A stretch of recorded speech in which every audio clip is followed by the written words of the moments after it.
Karen rushed home from the farm and immediately began tidying up the house.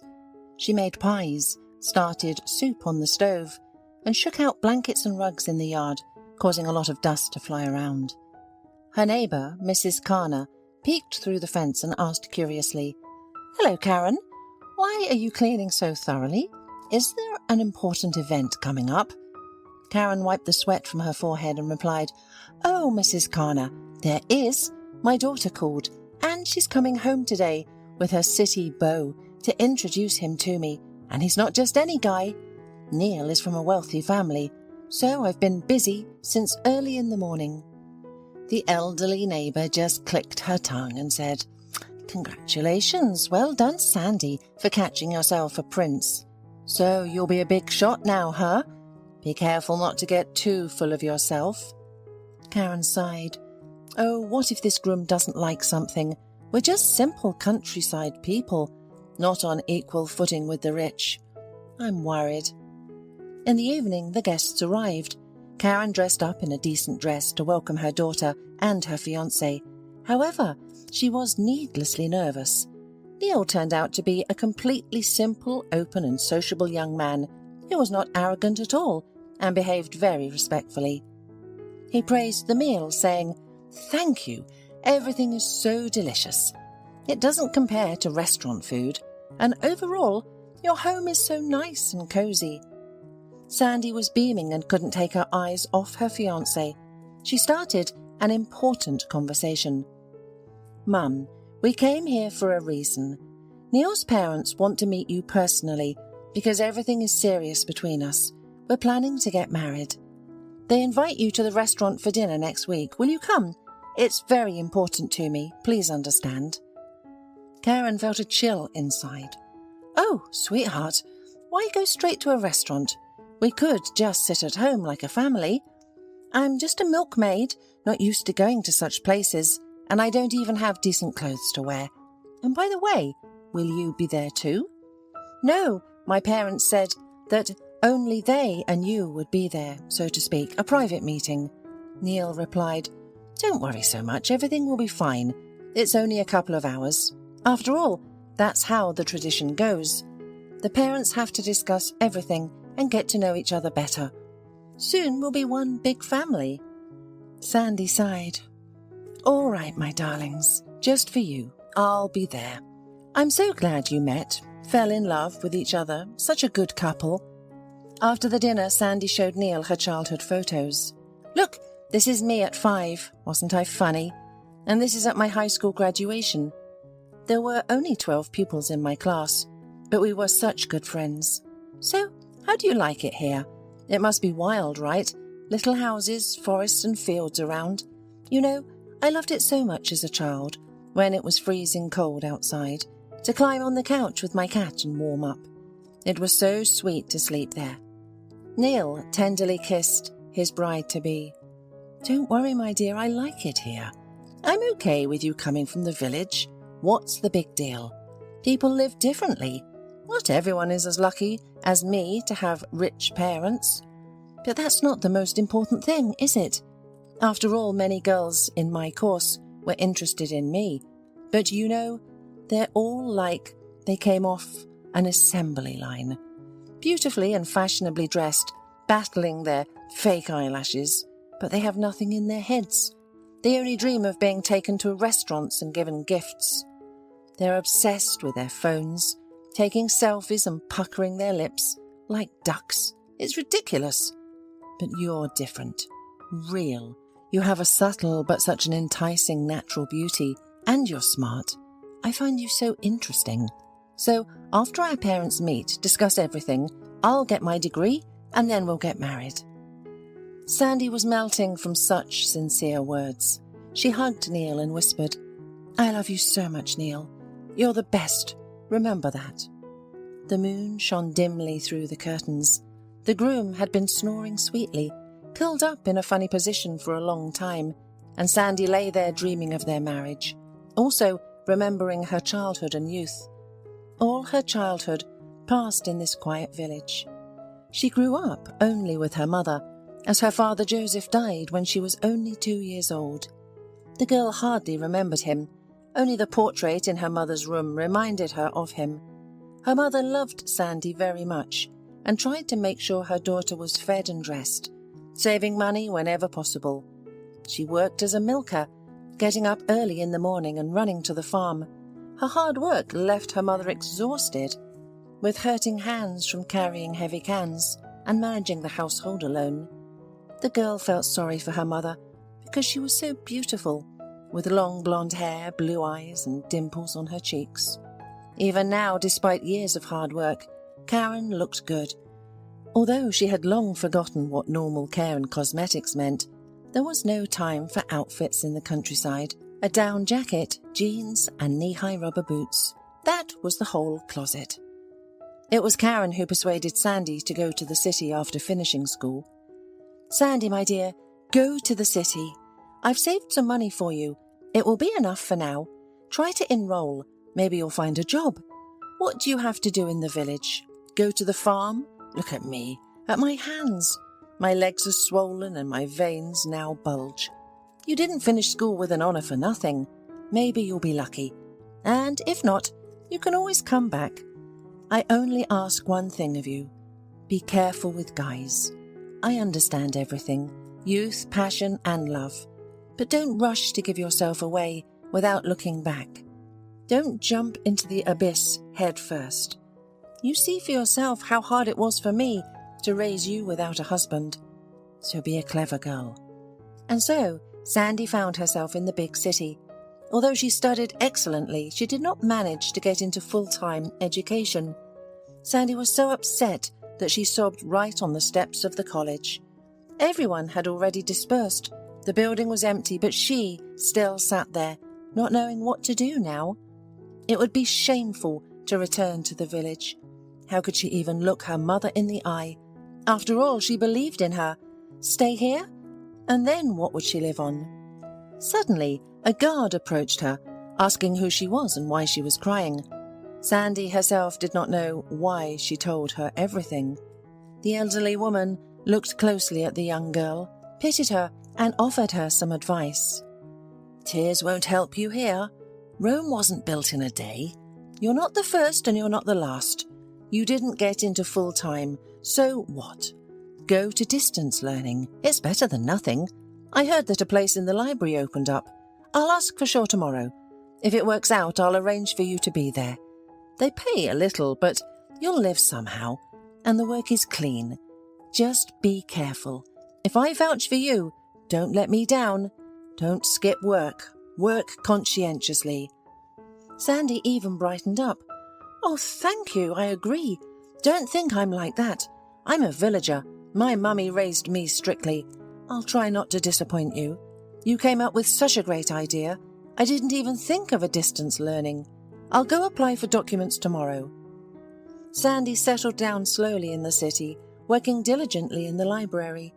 She even liked it because she had loved reading since she was little. Her studies were also going well, and she was nearing her diploma. It was here at her workplace that she met Neil. This guy with stylish, expensive glasses came over here to study, took a lot of literature, and studied everything from cover to cover. At first, they simply spoke politely, then became friends, and then, one day, Neil stayed up late to escort Sandy home. They didn't have to walk far, as the dormitory was nearby. Sandy smiled and said, "Thank you for walking me home. I'm not inviting you in for tea. We have a strict watchman who doesn't like strangers wandering around." Neil suddenly took her hand and said, "Sandy, I really like you. Can I take you on a date? Tomorrow at around 8 o'clock. Sandy was happy, agreed. "But don't do anything foolish. Don't think that just because I'm from the village, I don't know what morals are here now." Neil laughed and put his hand to his temple. "Yes, my general, no foolishness. Just movies and ice cream. Sound good?" So they started dating, and there were kisses and walks under the moon. Neil took Sandy to a restaurant a few times, but she didn't like it there. It was beautiful, delicious, and had great music, but it wasn't cozy. She preferred walking along the embankment, feeding ducks and enjoying nature. The most unforgettable experience for the girl was the boat ride. She was in delight. her emotions overflowing. Meanwhile, Neil's parents became furious and disapproved of his relationship with a village girl. They believed that such girls only looked for rich fools to marry and settle down in the capital. Neil brought Sandy to his parents' luxurious house several times. But every time, his mother Faith looked at Sandy as if she wanted to incinerate her, pursing her already thin lips, so the girl hurried to leave this inhospitable home as quickly as possible.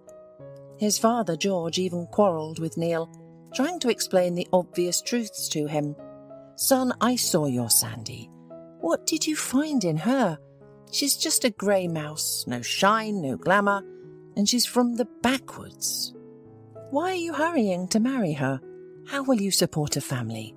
And where will you even live? In her dormitory? Or will you drag her here? Your mother won't survive that. Just have fun with her for now, but nothing more, and then we'll see." Such clashes occurred more and more frequently, and Neil put the issue on the line. If they didn't stop bothering him, he would leave home. This option also did not suit his parents, as their son was the only one and beloved, and they could not lose him. And then his mother came up with a very wicked and cunning plan. Sandy's mother didn't know anything about sneaky intrigues and was preparing for a formal meeting with the future groom's parents. She asked the wife of the chairman for a beautiful dress and spent the whole night with curlers that had been lying around unused for about 20 years. Her friend did a beautiful hairstyle and light makeup and gave her pumps and a fashionable purse for the evening. Looking at herself in the mirror, Karen smiled and was satisfied with the result. And her friend just clapped her hands. "Karen, you're just a star. You're so beautiful. You're not meant to milk cows. You're meant to strut on the catwalk. Well, good luck." Karen crossed herself. "Thank you, Maggie. I'm so nervous. I'm shaking all over. I'll drink some valerian. I hope everything goes well. My heart just feels like something's not right. What am I supposed to talk to them about? I've never been to the Maldives or eaten lobster. We don't have enough money for the wedding. Will they even understand me? Well, whatever happens, happens. I'm off." After 2 hours, Karen timidly entered the expensive and pompous restaurant. She looked around and admired the mouldings on the ceiling, the reproductions of famous artists on the walls, and the overall luxury and brilliance of the place. A waiter approached her and asked, "Good afternoon, do you have a reservation?" Karen replied, "Hello, yes, number 8. My relatives should be waiting for me there." The waiter led her to the table and said, "Here is your table. Everything is already set, and the guests seem to be already celebrating. Enjoy your time." Karen looked at 6 expensive and elegantly dressed men and women who greedily ate expensive and exquisite dishes and drank wine from many years of aging. She couldn't understand what was happening or where Neil's parents were. She remembered them well, having once seen their photo, but absolutely unfamiliar people were sitting at the table. Karen touched the man sitting at the edge and asked, "Excuse me, I don't understand anything. Where are Faith and George Runette? I was told they would be waiting for me here." The man took a sip of wine and replied, "I don't know. Faith invited us to a banquet to get to know you, ordered refreshments, said you were paying for everything, and then abruptly left. You're Karen, right? We were surprised by her generosity, but apparently this is how it is done where you are from. By the way, the food here is divine. The oysters are the freshest. Why don't you sit down and eat? Can I pour you some wine?" Blood rushed to Karen's head and she felt sick. What a surprise her relatives had arranged for her. She feverishly thought about how to pay for this luxurious banquet, as she didn't have extra money in her wallet. There was nothing to do but sit down and have a glass of wine to drown her sorrows. Nothing to lose. If you must go down in flames. At that time, some singer was trying to perform on stage, but she clearly had no hearing or voice, and the visitors began to whistle and shout to remove her from the stage. It was really impossible to listen to. Memories flooded Karen. After all, she too had once studied at a music school and had big hopes. Her main childhood dream was to become a singer and perform on stage. Wine and shock from what had happened hit Karen's head so hard that she suddenly stood up, walked resolutely straight to the stage, took the microphone, looked around at the audience and started singing. Suddenly, everyone in the hall fell silent. The orchestra immediately picked up the melody and played along, and the audience began to applaud. Many whispered, "This is divine! What a talent!" Such an emotional and sincere performance had never been heard in the restaurant before. Even the director ran out, and the hall exploded with applause, and people demanded more. Richard Haber, the director, ran up and asked the waiter, "Who is this? And what is she doing on our stage?" He just shrugged and said, "Just a woman who decided to sing, but her voice is really wonderful, don't you agree?" The director walked closer, looked closely and gasped. He then started clapping louder than anyone else and shouted, "Karen, you're great!" The woman, hearing the familiar voice, looked at the man and could barely stand on her feet. It was him, Richard, her first and strongest love. She blushed and stepped down from the stage. The man rushed to her and said, "Karen, what a meeting! It's been so many years, and you're still as beautiful as ever. And your voice! How did you end up here? Are you celebrating something?" Karen bitterly smiled and replied, "Yes, Richard, I'm celebrating the last day of my life." He was surprised and said, "Come on, don't say that. Explain, what's going on?" Karen couldn't hold back her tears and suddenly burst into them. "My in-laws arranged a surprise for me. They asked me to come to the restaurant, gave me the name and table number and said that we'd get to know each other. They ordered an expensive banquet and invited strangers, and I'm supposed to pay for it. Can you imagine? They knew perfectly well that I'm a milkmaid from the village, and I don't have any money. They wanted to show off and embarrass me. Isn't it great? Are they good relatives? Poor daughter, she doesn't suspect anything, and their son Neil seems like a normal guy. I was so happy for them. And now what? I've decided to sing my sorrows away. They'll kick me out of the restaurant anyway, and maybe they'll even call the police now." Richard called over the waiter and said, "I'll pay for this banquet. Got it? This woman is my good friend and doesn't owe anything." Karen rushed to hug her saviour. "Richard, thank you. You've saved a poor village woman from shame." At that moment, all the visitors asked for an encore, and the director said, "Karen, can I ask you to sing again for the guests? And will you come work for me? You have such a divine voice that the whole city will only come to my restaurant, and competitors will die of envy." Karen's head was spinning from everything that was happening. So many events at once, both good and bad, all mixed up. She went back on stage and sang again. The audience immediately picked up the old familiar melody and applauded at the end again. That evening, Karen didn't take the bus home. She and Richard chatted and drank wine for a long time, and then he drove her to the village, taking a promise that she would come work for him. Her daughter called her 3 times, asking about the evening. Karen's first impulse was to tell her how painful and hurtful it was, and that it probably wasn't worth tying her fate to such disgusting people.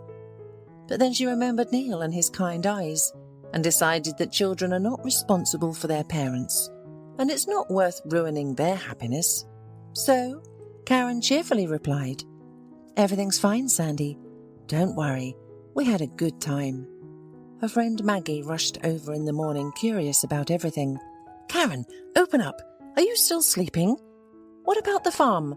They'll fire you. And how did it go? Were you beautiful?" Karen smiled blissfully. "Maggie, if I tell you everything, you'll never believe it. You know who I met? My first love of my life, Richard. He's the director of that same restaurant where I sang, and he offered me a job there. Can you even imagine? From a milkmaid to a singer. It's hilarious. I can't believe it myself." Maggie gasped. "No way! The one you had a romance with in music school? Come on, Don't keep me in suspense. Tell me. I'm dying of curiosity." Karen laughed.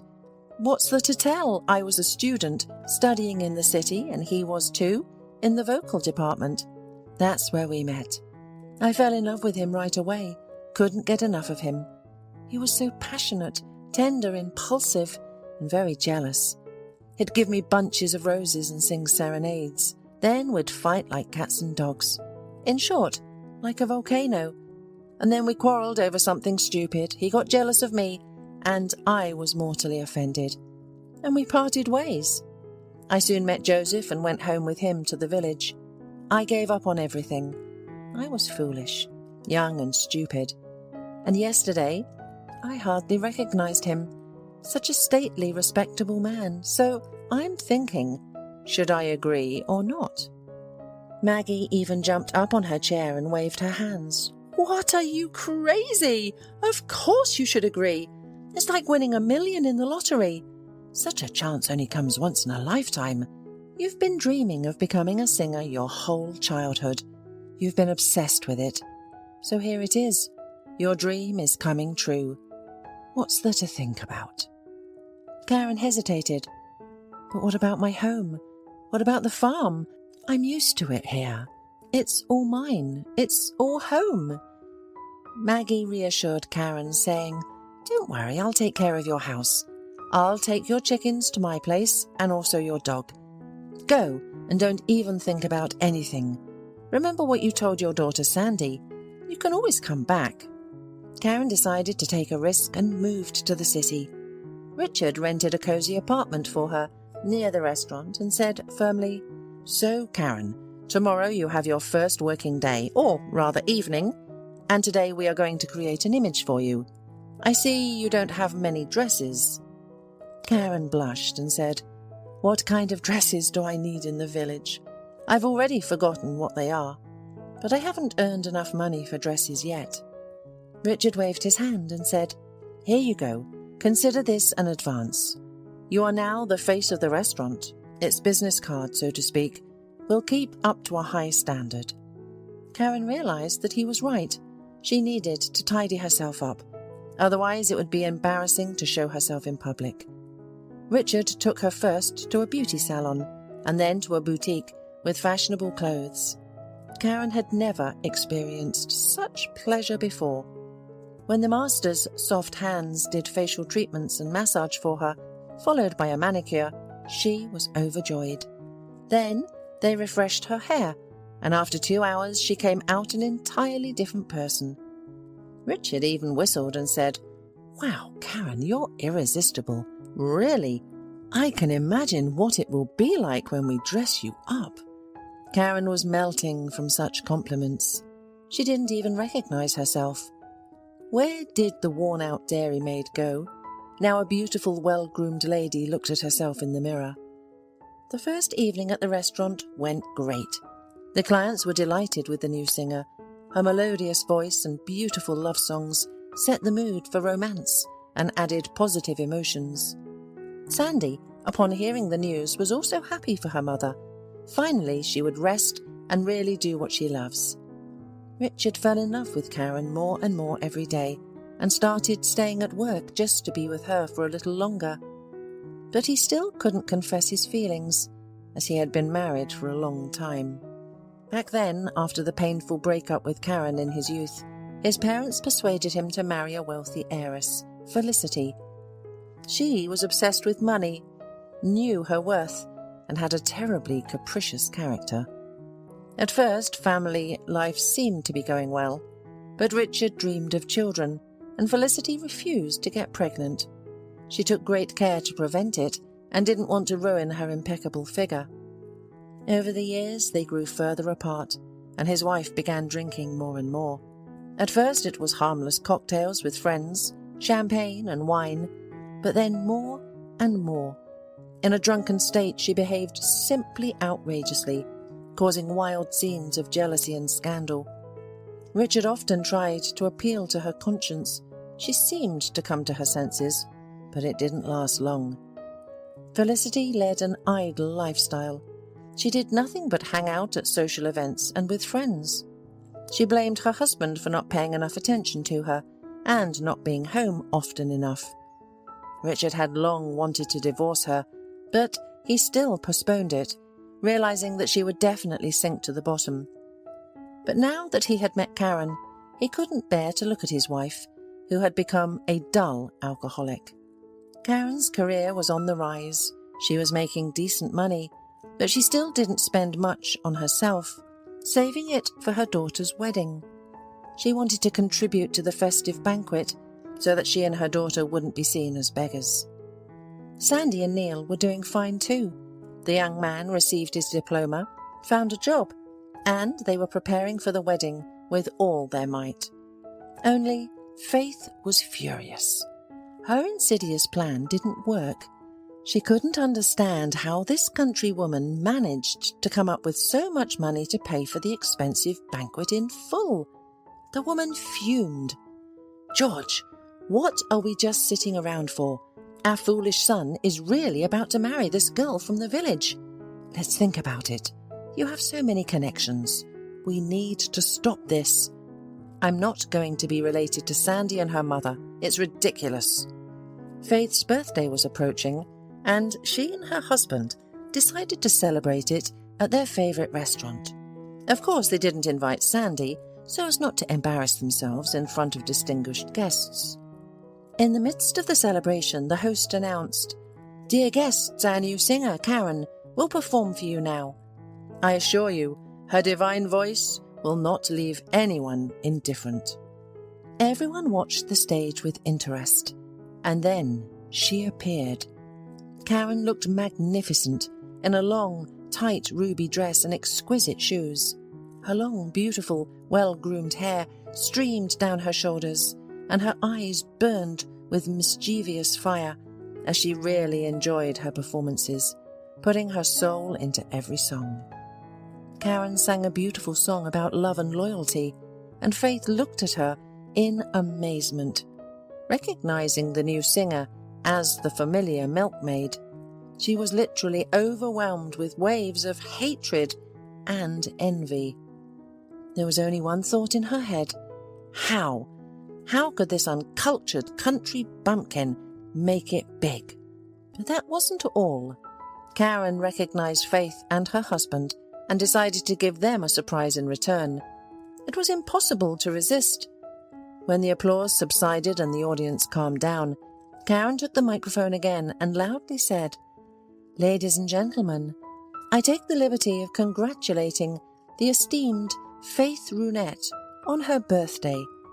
I have heard about her kind and responsive character, and she is truly an excellent person. Be happy.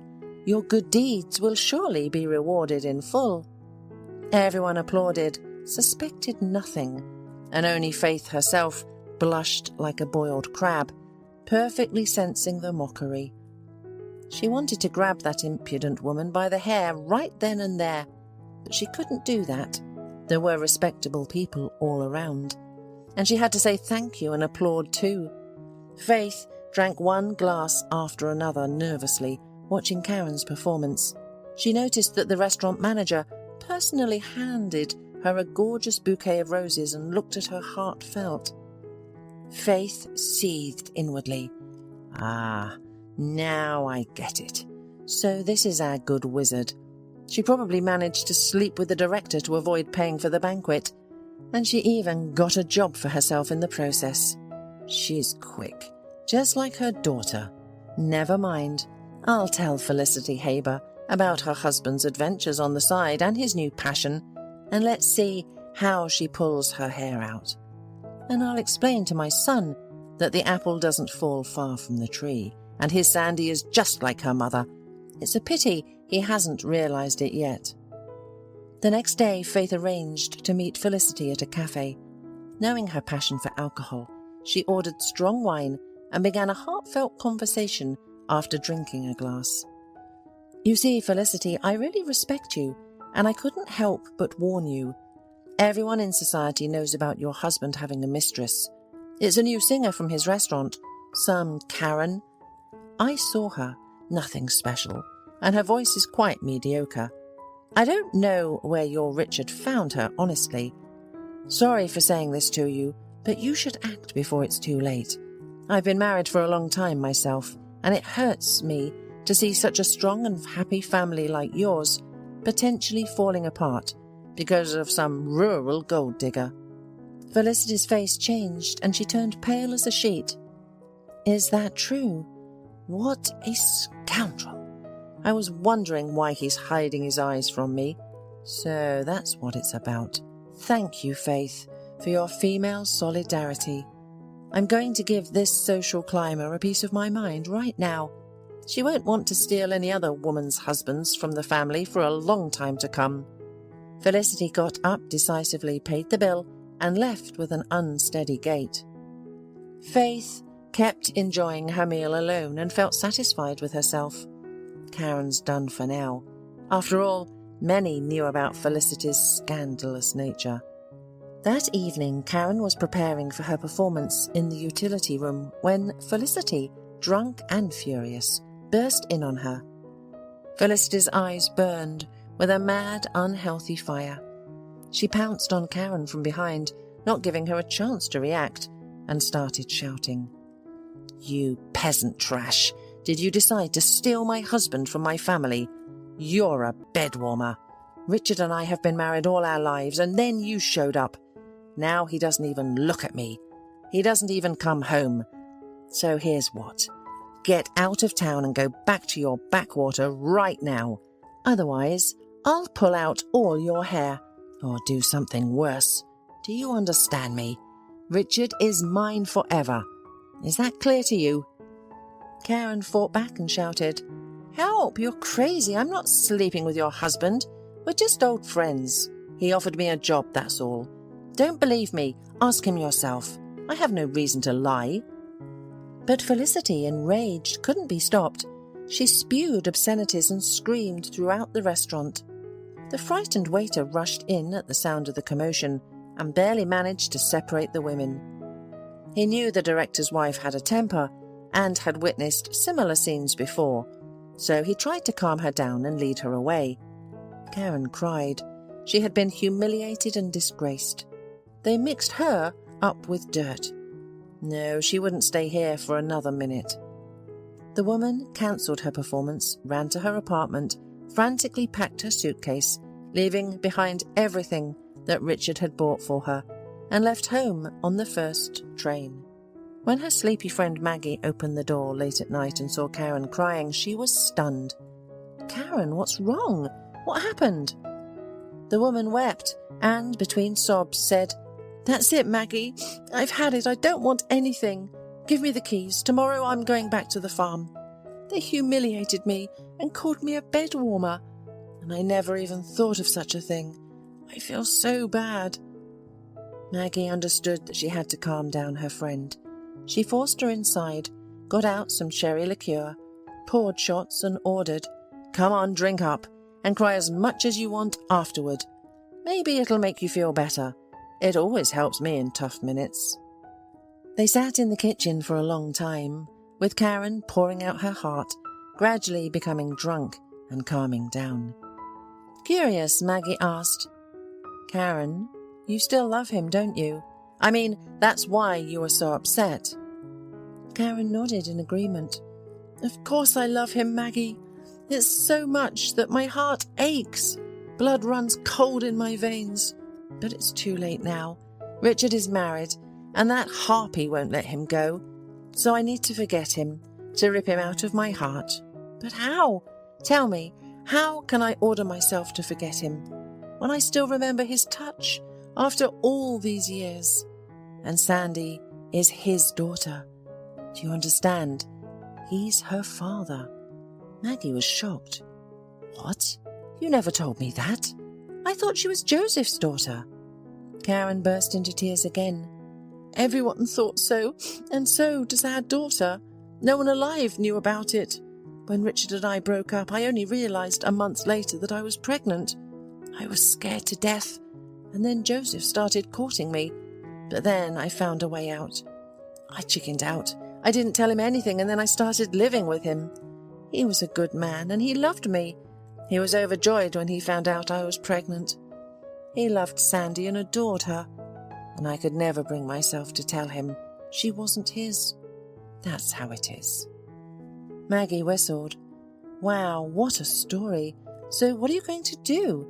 Joseph's been gone for a long time. Tell Richard about his daughter? He has a right to know." Karen waved her hand. "Why, it's been so many years. He's had his own family. And how will I explain it all to our daughter? No, Maggie, I don't want anything. I'll live as I have been, and that's the end of it. I wasn't meant to be a singer. It seems it wasn't my destiny." Richard was just as shocked when the waiter told him about Felicity's wild scandal and her visit to Karen. He reported that she had run away from the restaurant in tears, and no one had seen her since. To Richard, it seemed like his heart had stopped beating at that moment. He couldn't even imagine losing Karen. She had become the meaning of his life, his second breath. The man immediately rushed to the rented apartment. It was open. The keys were on the shelf in the hallway, and all the things were neatly folded on the couch. But Karen was nowhere to be found. Fool! Idiot! It's my fault for everything. I should have talked to Karen long ago, confessed my love to her, and get divorced already.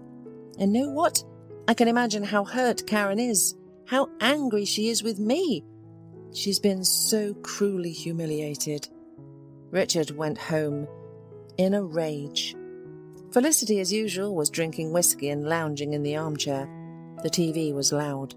The man walked into the living room without taking off his shoes, turned off the TV with the remote, and said sharply to his wife, "Felicity, I know everything. Why did you start this ugly scandal? You hurt an innocent person." The drunk woman laughed insolently. "This is just the beginning. If she appears near you again, I swear I'll tear her hair out. She'll know how to steal husbands from families." Richard became furious. "From family? Felicity, wake up! Where do you see a family? We've been living like neighbours for a long time. We don't even have anything to talk about. You have only one friend, a bottle. That's it. I've had enough. We're getting divorced." Felicity jumped up from the armchair but stumbled and fell awkwardly right on the floor. Richard sighed and helped her up. The woman screamed angrily. "Mark my words, I'll sue you for everything. You'll be left with nothing. You know who my father is? I won't let you get a divorce." Richard decisively replied, "I don't care. Take everything. I have enough strength and brain to start my business again from scratch. Think about yourself. My advice to you is to take yourself in hand. You're hurting yourself. As for me, I don't want us to part as enemies." But the woman continued cursing and spewing curses at her husband and Karen. Richard looked at her in disgust for the last time and said, "Goodbye, Felicity. Live as you please." 3 weeks passed. Karen didn't live during this time. She just existed, like a robot. She went to the farm and back, fed her chicken and dog, and even cooked something. But all her thoughts were only about Richard. How she missed him, how she longed for him. She lacked his voice, burning eyes, and smile. She blamed herself for not telling the truth about her daughter. Maggie checked on her friend and encouraged her as best she could. "Karen, cheer up, eat something. You've become so thin and haggard. It's not good. Just don't think about him." Karen started crying at these words. "I can't. How can I not think about it? I love him. Only now have I realized it. I can't live without him. That's all. I don't even think that an old love could flare up with such force at 45. It's a shame." Maggie hugged her friend. "You're silly. It's good that you fell in love. You'll see. If he loves you too, he'll come for sure." It was early in the morning and Karen was still sleeping. Suddenly a car pulled up to the house and the dog barked desperately. The woman's heart was beating wildly and she went to open the door in a robe and slippers. Richard was standing on the doorstep with a huge bouquet of red roses and a suitcase. I'm coming to you, Karen, forever. I divorced Felicity, forgave her for her wild tantrum. I love you, Karen, like back then in my youth, even more, and I won't give you to anyone else. Can I come in? You won't turn me away." Karen burst into tears and threw herself into Richard's arms. She pressed herself against him and whispered, "And I love you, and I won't let you go anywhere else. Come in, my dear. I'll run to the farm now, milk the cow, and be back soon." Richard kissed her. "You're going there for the last time, and I'm going with you. I'll help. And then we're leaving to the city. Forever. That's enough for you, Karen, to work so hard. Now you have me." Karen laughed. "Don't be ridiculous. I'm afraid my cows wouldn't appreciate your business suit. No, wait for me at home. Make yourself comfortable. I'll be back soon." Karen quickly finished up. She was beaming like the sun. Maggie asked her, "Why are you glowing, friend? Did you finally see your sweetheart?" Karen nodded. "Yes, I did, Maggie. He got divorced, and now he's taking me away with him. We're leaving. Oh my God, I'm so happy." Her friend hugged Karen. "See, I told you, didn't I? If he loves you, he'll come back. But did you tell him about your daughter?" "Karen, you can't keep it from him. He's her father." Karen agreed. "Yes, I haven't had a chance yet, but you're right, I can't keep it from him. I'll tell him as soon as I get home. Well, goodbye, Maggie." Her friend waved goodbye. "Wishing you all the happiness, Karen. You deserve it." After her work, Karen charged in, took a shower, and already from the threshold, she smelled a delicious aroma. She looked into the kitchen and gasped. Richard, in a suit and an apron, was busy near the frying pan making an omelette. The woman laughed. "Oh, breakfast is already ready. I didn't expect it, thank you." Richard wiped his sweat. "Believe it or not, I'm the restaurant director. I didn't learn how to do it. Even this omelette has burned." They had breakfast, and Karen decided to have an honest conversation. "Richard, listen. What I'm about to say might surprise you. Sandy is your daughter. When we broke up, I realized I was pregnant, and then I met Joseph, and, you know, he didn't suspect anything. He thought our daughter was premature, born a month earlier. He loved Sandy very much, but he died early, and only I knew that she was your daughter. That's it. I know I did something wrong and unfair, but I didn't see any other way out then." The man couldn't believe it. Tears welled up in his eyes. "Oh my God, Karen, I never hoped to become a father. Felicity never wanted to give birth, but I always wanted to have children. What happiness! But your husband died a long time ago. Why didn't you find me earlier? Why didn't you tell me? I would have left everything right away." The woman just sighed. "Well, I thought you had your own family. Why bother you with all this? And who knows whether you would have believed me or not. And now, how do I tell Sandy about this? She thinks Joseph is her father, even though she doesn't remember him at all. But still, how do I explain all this to her? And what will she think of me?" Richard approached Karen, hugged her, and kissed her passionately, then whispered, "Karen, you're making life too complicated. Everything will work out on its own. You'll see. Just don't rush." From that very day on, Karen's life changed radically. As if in the fairy tale about Cinderella, whom the handsome prince finally found and tried on the slipper. She and Richard moved to the city and started living in the same rented apartment. Felicity managed to take everything away except for the restaurant, but that didn't scare them. Karen continued to sing, clients enjoyed it, and the business only grew. Richard met Sandy and Alexei. He watched his daughter and found his traits in her, a mole above her eyebrow, the same slightly sticking out ears, and his gaze. And one day, when he couldn't take it any more, he decided to talk to her. He waited for Sandy to finish work and approached her.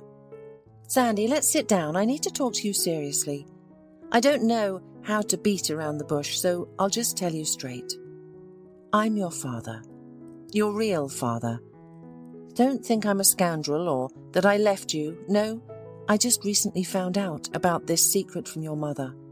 Sandy was in shock and blinked frequently. "How can you be my father? I don't understand anything. And my dad, Joseph, who is he then?" "No, that's not true. Mum never—" The man interrupted suddenly. "I know, Sandy, your mother never told anyone about this, and she probably had her reasons. Don't judge her harshly. Your mother and I once loved each other just as strongly as you and Neil do. Do you understand? It's just that I was a jealous fool, and your mother is very sensitive. That's why we drifted apart. But recently we accidentally ran into each other at a restaurant. Believe it or not, I fell in love with Karen again. Or rather, I realized that I never stopped loving her, and everything in my soul turned upside down. I understand that at our age it probably looks funny and ridiculous from the outside. Sandy, I am delighted that you are my daughter. I know that time has passed and you are no longer a child, but we can make up for lost time, can't we?" Sandy moved closer to Richard and took his hand. "I don't mind. And I'm only happy for you and Mum. Thank you for taking her out of the rural routine and falling in love at your age. It's not nonsense. It's wonderful." Richard hugged his daughter. Neil and Sandy were drinking tea at his place when she told him all the news about her family. He was just amazed. Faith entered and frowned when she saw her future daughter-in-law. But her son immediately stunned her. "Mum, you won't believe it.